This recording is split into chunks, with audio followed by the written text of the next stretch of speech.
तो आज हम देखने वाले हैं चार्ल्स हार्पर की एक कमाल की कविता द बुशफायर।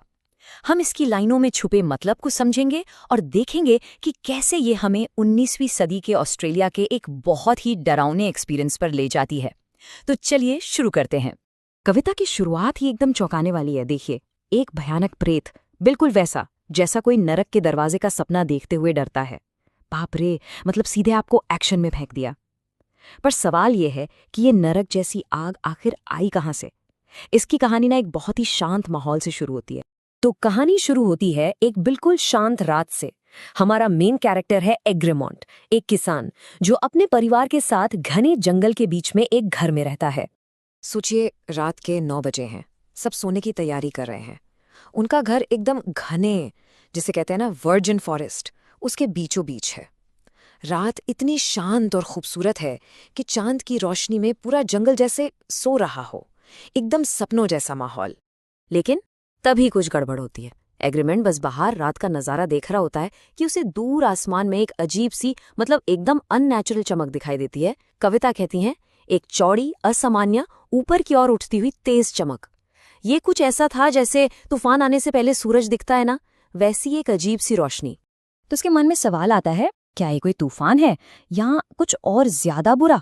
और उसे फौरन समझ आ जाता है कि नहीं, ये तूफान नहीं है, ये तो जंगल में लगी एक बहुत बड़ी आग है। पर वो खुद को तसल्ली देता है, अरे ये तो अभी बहुत दूर है, कोई खतरा नहीं है। और ये सोचकर वो अपने परिवार के साथ सोने चला जाता है। और बस पूरा परिवार सो जाता है। लेकिन उन्हें क्या पता कि खतरा उनकी नींद में ही चुपके चुपके उनके और करीब आता जा रहा था। फिर आधी रात के बाद एग्रीमेंट को अपने सपनों में एक अजीब सी लगातार बढ़ती हुई दहाड़ सुनाई देने लगती है। आप समझ रहे हैं, ये कोई नॉर्मल आवाज नहीं थी, ये उस आग की दहाड़ थी जो अब हकीकत बन चुकी थी। और यहाँ पे जो बात है ना, वो सच में रोंगटे खड़े कर देने वाली है। देखिए, उसके सपने में एक बहुत बड़ी आग थी, है ना, लेकिन जब वो घबराकर जागता है तो उसे एहसास होता है कि बाहर जो असलियत है वो उसके बुरे सपने से भी कहीं ज्यादा डरावनी है। वो भागकर बाहर आता है और क्या देखता है? आग की एक विशाल और लहरों जैसी उठती हुई पट्टी, जो जैसे 10,000 जबानों से दहाड़ रही हो।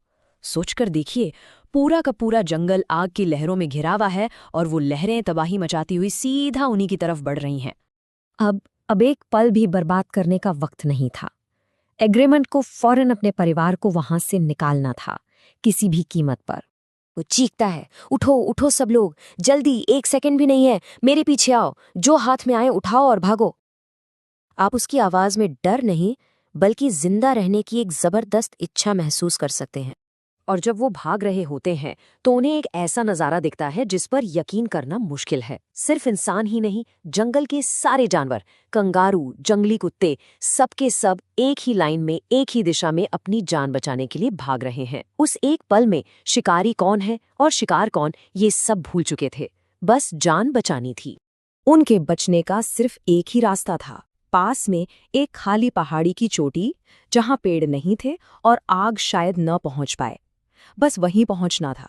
लेकिन आग उनसे भी तेज थी और उन्हें चारों तरफ से घेरने की कोशिश कर रही थी। और वो किसी तरह उस पहाड़ी पर पहुंच जाते हैं। वो सुरक्षित तो थे, लेकिन वहां से जो तबाही का मंजर उन्हें दिख रहा था, वो दिल दहला देने वाला था।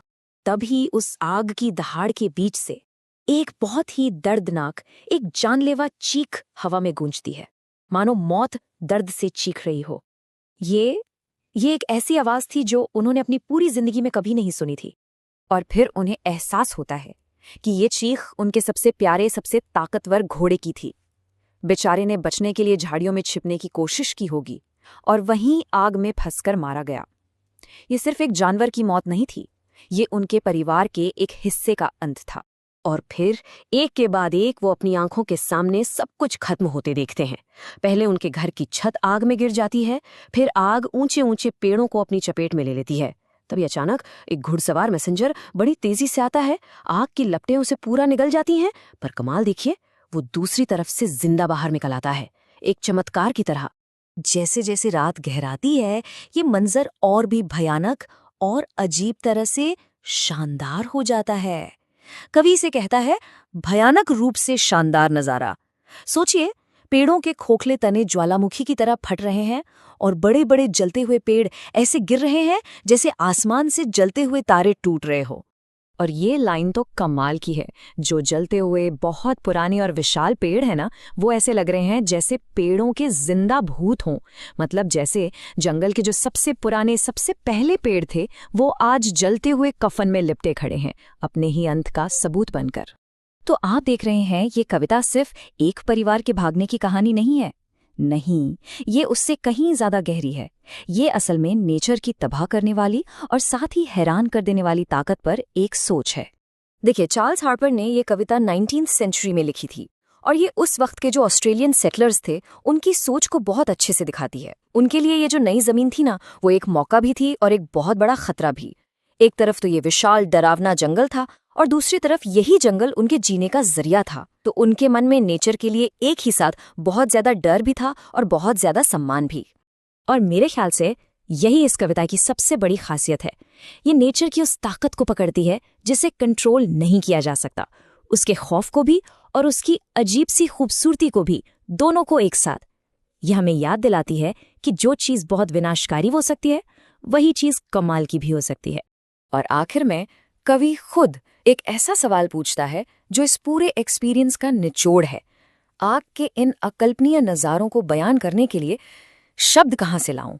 और ये सवाल ये हमें नेचर की विशालता के सामने एकदम छोटा और चुप करा देता है। यह हमें सोचने पर मजबूर करता है कि कुछ चीज़ें, कुछ अनुभव इतने बड़े होते हैं कि उन्हें शब्दों में बयान करना नामुमकिन है।